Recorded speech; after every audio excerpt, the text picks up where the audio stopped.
शिवाय ओम नमः शिवाय ओम नमः शिवाय ओम नमः शिवाय ओम नमः शिवाय ओम नमः शिवाय ओम नमः शिवाय ओम এভরিওয়ান, সবাই কেমন আছো? আশা করি খুব ভালো আছো। আমিও খুব ভালো আছি। চলে এসেছি আবার একটা ছোট্ট মিনি ব্লগ নিয়ে। অন্য লাইফস্টাইলে সবাইকে জানাই স্বাগত।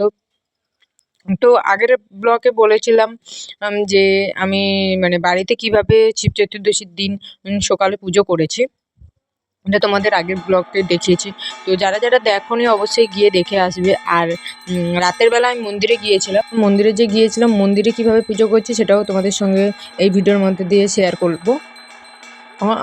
আমরা যখন যাই না তখন কেউ মানে মন্দিরে তখনও কেউ আসে নাই। আমরা সবার প্রথম মানে আমি, আমার বোন আরও ওরা সবার প্রথমেই গিয়েছেন। যখন যাই দেখি ঘর তোলা হচ্ছে।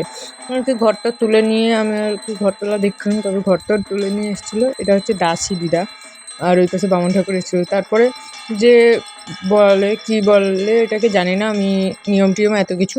বাট আমি এটা দেখেছি যে দাসী মানে দিদাটা হলুদ জল নিয়ে এসে বামুন ঠাকুরের পায়ে ধরে আর মানে পা ধুয়ে দিয়েছিল, দুপা ধুয়ে দিয়ে প্রণাম করার পরে নিজের আঁচল দিয়ে, শাড়ির যে আঁচল ওইটা দিয়ে বামুন ঠাকুরের পা দুটো মুছিয়ে দিয়েছিল। তারপরে সবাই মন্দিরে উঠে গেছিলো। আমরা মন্দিরে উঠি নাই, কারণ হচ্ছে পা হাত পা ধুইনি, তাই জন্য মন্দিরে উঠি না। আর এই মন্দিরে যে শুধু শিবলিঙ্গ আছে এটা না, সব রকমের ঠাকুর, কালী থেকে শুরু করে মনসা, শীতলা সব রকমের ঠাকুর আছে।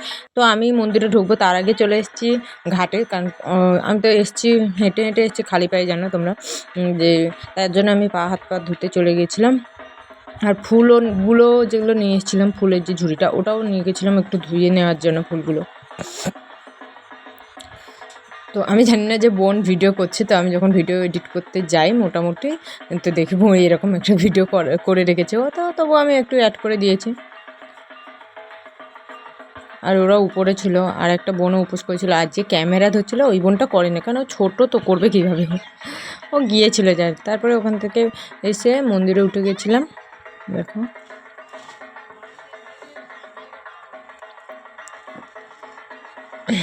আর আমাকে গাইস শাড়ি পরে কেমন লাগছে আমাকে আর ওই পাশের বোনটাকে, মানে আমার বাড়ির পাশের বোনও, এটা দুজনকে কেমন লাগছে অবশ্যই বলবে। তারপরে আমি ওখানে বসে পড়েছিলাম, কারণ পুজোর তো শুরু হয়নি, মানে এখনও ডালা নেবে না, পুজো শুরু হলে তবে ডালা নেবে। ততক্ষণে আমি হচ্ছে যে জিনিসগুলো নিয়ে এসেছিলাম, তো আমি এগুলো সাজিয়ে নেবে বলে বসে পড়েছিলাম। জিনিস বলতে দেখো, শিব মন্দিরে আসলে সবাই যেটা ঢালে, দুধ ঢালে আর ডালাটা ধরায়। বাট আমি তো সব কিছু নিয়ে এসেছি, যেরকম বাড়িতে করেছি, ঘি, মধু, দই, গোটা চাল টাল দিয়ে যা কিছু ছিল সব কিছু দিয়ে যেমন করেছিলাম, আমি মন্দিরেও সেরকম সব কিছু নিয়ে এসেছিলাম। বাড়ি থেকে কাঁসার থালাটাও পর্যন্ত নিয়ে এসেছিলাম, কারণ এখানে মন্দিরে এলে পাবো কি পাবো না, কার কাছে ছুটবো, যেন আমি কষ্ট হলেও আমি সব কিছু নিয়ে এসেছি। আর নিয়ে এসেছি এটার একটা কারণ হচ্ছে যে ভেতরে গেলে, মানে কী বলতো, ভেতরে গেলে তো আমি চিকচিকা থেকে বের করে বারবার করতে পারবো না, তার জন্য একটু প্রবলেম হবে। তাই জন্য আমি সব কিছু থালায় সুন্দর করে সাজিয়ে নিয়েছি। দেখো তোমাদের কীভাবে আমি সাজিয়ে নিয়েছি। আর এটাকে কি বলে জানি, যাই হোক একটা হবে, শিবের কিছু একটা হবে, কুণ্ডর মতন করা আছে। বাট এটা কুণ্ড না, কুণ্ড পিছন ধারে আছে, ওটা তোমাদের ভিডিওতে দেখায়নি। আর এদিকে প্রায় অনেকেই চলে এসেছিল যে ফল টল কাটছিল। আর এদিকে নন্দী মহারাজকে দেখো কেমনভাবে বসে আছে। আর তোমাদের ভেতরে ঠাকুরগুলো দেখাচ্ছে, এটা শিব ঠাকুর, নিচে শিবলিঙ্গ আছে। এটা দেখেছো কত রকমের ঠাকুর আছে, মানে সব রকমের ঠাকুর, কোনো ঠাকুর যে বাদ আছে এরকম না, সব কিছু সব রকমের ঠাকুর একটা মন্দিরে যত রকম থাকা দরকার সব ঠাকুরই ছিল এখানে। তারপরে পুজো শুরু হয়ে গেছিলো, দেখতেই পাচ্ছি ঠাকুরমশাই পুজো করছিল। আর পুজো করার আগে আমি কাকুদের সঙ্গে কথা বলে নিয়েছিলাম, কারণ আমি এত কিছু নিয়ে গেছি, মানে ঢালতে দেরি হবে। আমি বলেছিলাম যে আমাকে সবার প্রথমে দিয়ে দেবে, আমি ঢেলে ঢেলে বেরিয়ে আসবো, সেটা অঞ্জলি দিতে দেরি হোক যাই হোক, কিন্তু এটা ঢালার সময় একটু প্রবলেম হবে, এই জন্য আমি কাকুদের বলেছিলাম যে তাড়াতাড়ি দেবে, আমি ঢেলে চলে আসবো।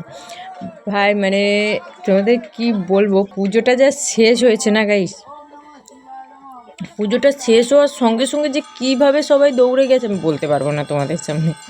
মানে 3-4 জন ঢুকে আছে, প্রথমে দাসী করেছে, তারপরে 3-4 জন ঢুকে গিয়ে পুরো মানে প্রপারলি করে দিয়েছে। মানে আমি তখন আর থালাটা নিয়ে ঢুকতে একটু দেরি হয়ে গেছিলো। দেখতে পাচ্ছ 2-3 জন করেছে দাসী বিদ্যাটা করার পরে, তারপরে গিয়েছিলাম আমি প্রথমে ভস্মটা দিয়ে সুন্দর করে তিলক কেটে দিয়েছিলাম ঠাকুরের কপালে। তারপরে দুধ যেটা বাড়িতেও করেছিলাম, দুধ প্রথমে ঢেলেছিলাম, দেখতেই পাচ্ছ তোমরা।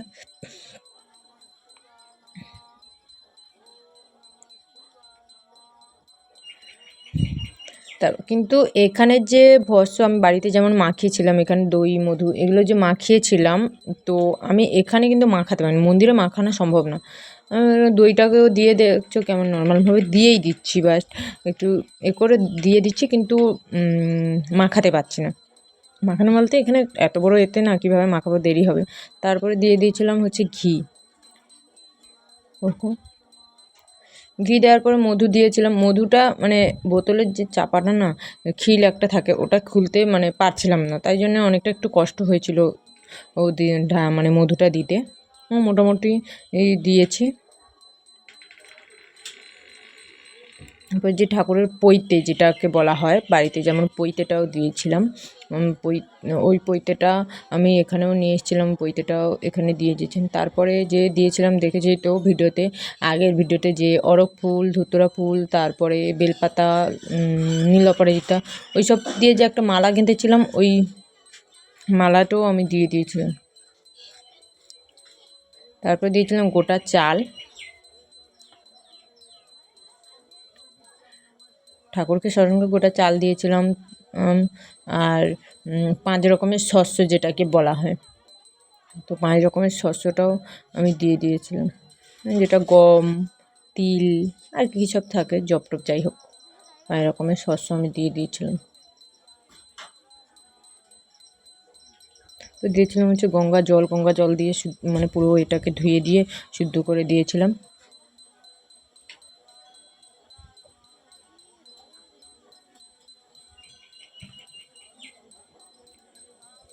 আর যেটা মেন যে চন্দন, তো চন্দন শিবলিঙ্গের অনেকটা তো আমি চন্দনটাকেও দিয়ে দিয়েছিলাম শিবলিঙ্গের তো প্রত্যেকটা করে। তো ওইটা দেওয়ার পরে হচ্ছে কী বলে,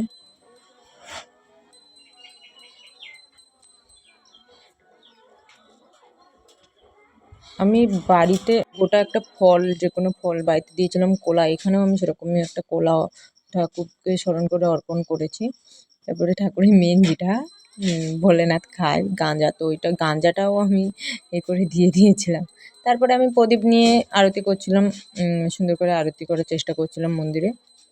বাড়িতে হলেও সুন্দর করে করা যায়, আস্তে আস্তে করা যায়, বাট মন্দিরে এতটাও হয় না, তাড়াতাড়ি একটু করতে হয়েছিল। প্রদীপ জ্বালানোর পরে আমি মোমবাতি নিয়ে নিয়েছিলাম, মোমবাতিটাকে ধরিয়ে ওখানে রেখে দিই। তারপর লাস্ট যেটা জানো, ধূপ তো থাকবেই, প্রদীপ থাকা মানে মোমবাতি থাকুক না থাকুক, কিন্তু ধূপটা মাস্ট দিতেই হবে, তো ধূপটাকেও আমি জ্বালিয়ে দিয়েছিলাম।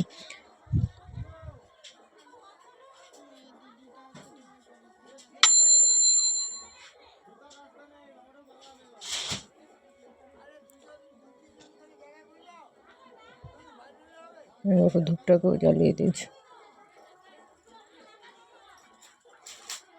তারপর দিয়ে দিয়েছেন যে 11টা দুর্বা যে ছিল, দুর্বাটাকে শিবের মাথায় দিয়ে সব রকম ফুল টুল দিয়ে সুন্দর করে ওর পুজো করে আমি শেষে ঠাকুরকে একটু স্মরণ করে প্রণাম করে নিয়েছিলাম, নিজের মনস্কামনা জানিয়ে প্রণাম করেছিলাম। তো প্রণাম করে নেওয়ার পরে আমার সব কিছু হয়ে যাওয়ার পরে আমি সব কিছু নিয়ে হচ্ছে বাইরে চলে এসছে, নেওয়ার পরে বাইরে চলে এসছে। তারপর দেখো অঞ্জলি, মানে অঞ্জলি দেওয়ার সময় বোন ভিডিও করেছিল, তো তারপরে সেই অঞ্জলিটা অনেকটা দেরি করে হয়েছে, কারণ সবাই ঢালার পরে একটা ধাপ ঢেলেছে, একটা ধাপ ঢালার পরে অঞ্জলিটা হয়েছে অনেকটা। অঞ্জলি দেওয়ার সময় না ফোন, যে বোন ভিডিও করছিল, তো ওখানে বারবার দিদির ফোন বাজছিলো, যার জন্য একটু প্রবলেম হচ্ছিলো। তো আর এদিকে কেমন লাগছে বলবে। আমি যাই এমনি ফটোকে করেছি। ওখান থেকে এসে পুরো বাড়িতে এসেছি, এসে সব কিছু চেঞ্জ করে দেখো ফল নিয়ে বসে পড়েছি। মানে সারাদিন না খেলে যা হয়, প্রচুর খিদে লেগেছিলো, তার জন্য আমি নিয়ে নিই তরমুজ, তারপরে হচ্ছে ওই চন্না মিট, আর মানে ফল টল কলা টলা দু একটা এরকম ফল নিয়ে নিয়েছিলাম। আর আমার ভাই হচ্ছে মানে ওইগুলো তো খাচ্ছিলাম, আমি একটা জিনিস বারবার দেখছিলাম কি বলতো, আমার অবস্থাটা দেখো, আমার চোখের অবস্থা দেখো। মানে সারাদিন না খাওয়ার পরে যা অবস্থা, চোখ টোক যেন কেমন খোলা খোলা একটা হয়ে গেছে, পুরো মানে কেমন সিটে সিটে পড়ে গেছে। তারপরে এদিকে দেখো আমি কলাটা খেয়ে নিয়েছিলাম, আর এটা বিচার কলা ছিল। শিব পুজোর দিন, শিব চতুর্দশীর দিন যদি বিচার কলা মানে খাওয়াটা দরকার, যেটা বলে নিয়ম থাকে।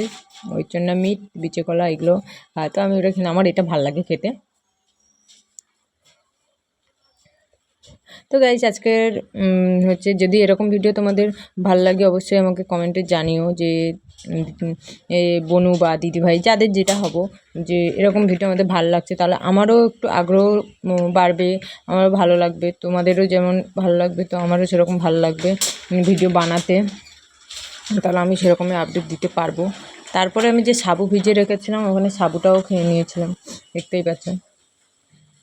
যদি মানে তোমরা যদি বলো, তাহলে আমি ভিডিও দিতে আরও মানে আমার ভালো লাগবে, সত্যি বলছি। পাশে থাকলে তো অবশ্যই ভালো লাগবে সবার, তাই না? পাশে না সাপোর্ট করলে তাহলে এরকম ভিডিও দিতে কার ভালো লাগে, তোমরাই বলো।